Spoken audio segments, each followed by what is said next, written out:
Olá, já vai começar a aula 7 de comunicação. O assunto é produção textual. Preparados?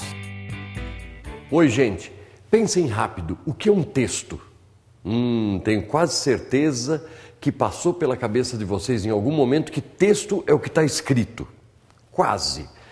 O texto não é apenas a produção verbal escrita. Existem vários tipos de símbolos que servem para comunicação e que também são chamados de textos. O importante é saber contextualizar e definir a função do texto para que o seu real significado possa ser compreendido. Oi, pessoal! Eu vou estar aqui ajudando vocês na tarefa de descobrir o que é texto. Arthur, vou passar umas coisinhas aqui na tela e você me diz se acha que são textos ou não, tá bom? Ótima ideia, Raquel!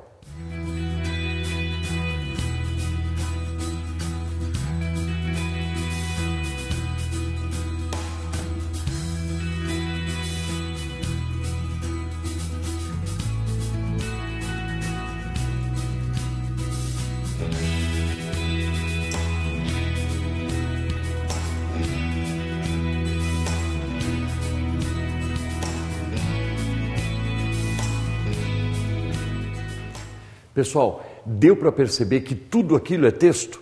Às vezes, uma imagem fala mais do que muitas palavras. E ainda uma palavra contextualizada fala tudo. Qualquer manifestação linguística com símbolos pode ser compreendida como uma organização da realidade por meio da construção de significados, expressões, comunicação e informação. O texto manifesta as ideias de um autor, que serão interpretadas pelo leitor de acordo com seus conhecimentos linguísticos e culturais.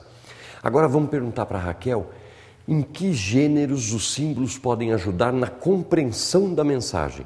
Arthur, os gêneros textuais englobam desde a literatura, poesias, contos, crônicas, prosa, até textos informais que circulam pela nossa sociedade, como os e-mails, as conversas telefônicas, as cartas, as charges.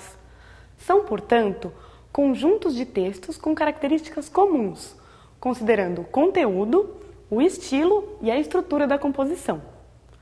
Para nos comunicarmos, é necessário um gênero textual específico, que varia conforme as necessidades e o contexto da comunicação. Com um simples "Olá, tudo bem?", já estamos representando o gênero do comprimento.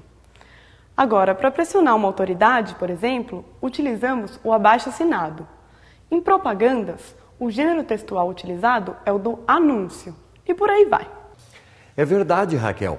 Podemos então dizer que os gêneros textuais são fenômenos históricos que nascem e se desenvolvem a partir de uma determinada cultura em determinada sociedade.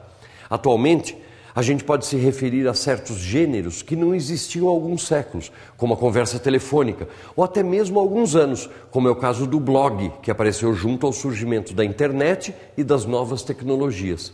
O conhecimento e entendimento dos gêneros textuais são fundamentais na interpretação de relações entre gêneros distintos, como, por exemplo, entre gráficos e poemas, entre cartas e petições, entre documentos históricos e canções, entre charges e quadros, etc, etc.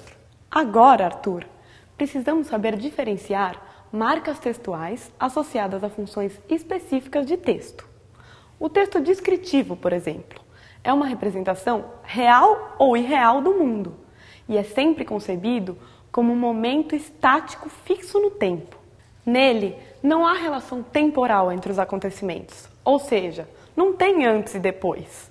Você pode trocar os enunciados de lugar que o sentido do texto não se altera, já que os acontecimentos são simultâneos.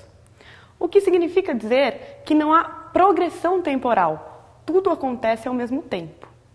Ele reproduz diversos dados, coisas, pessoas, situações concretas a partir de um ponto de vista. Resumindo tudo que eu falei aqui, o texto descritivo apenas descreve. E como poderia ser diferente?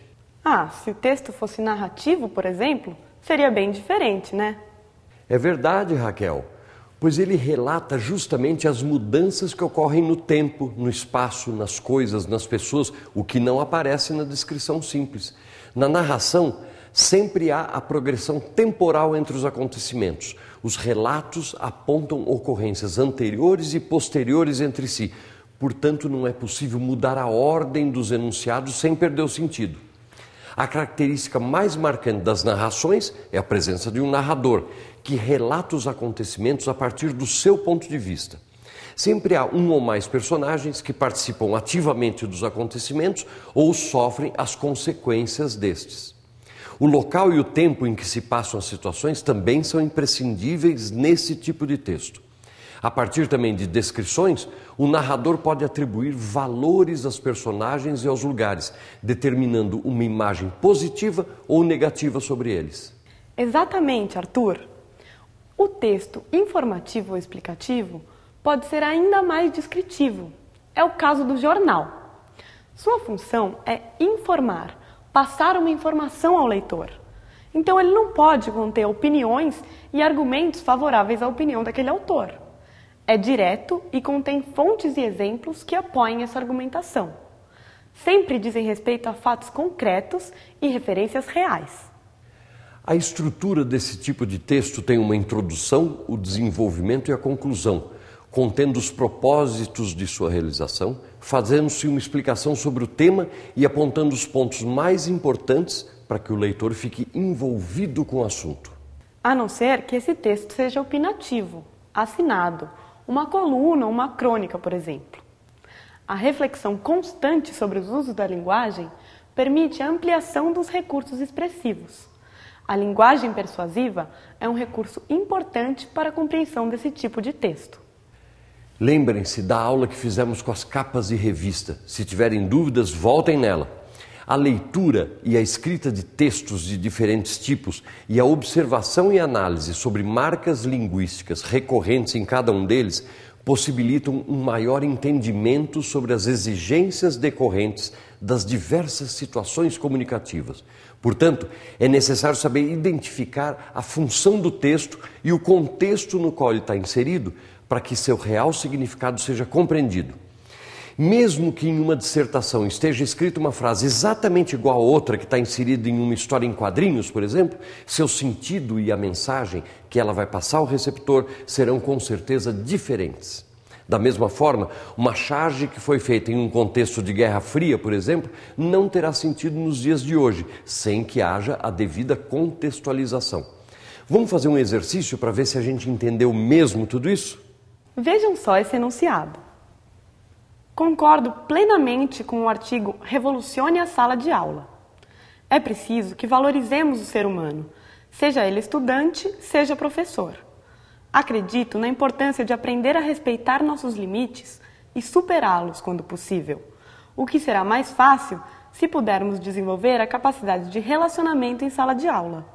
Como arquiteta, concordo com a postura de valorização do indivíduo, em qualquer situação.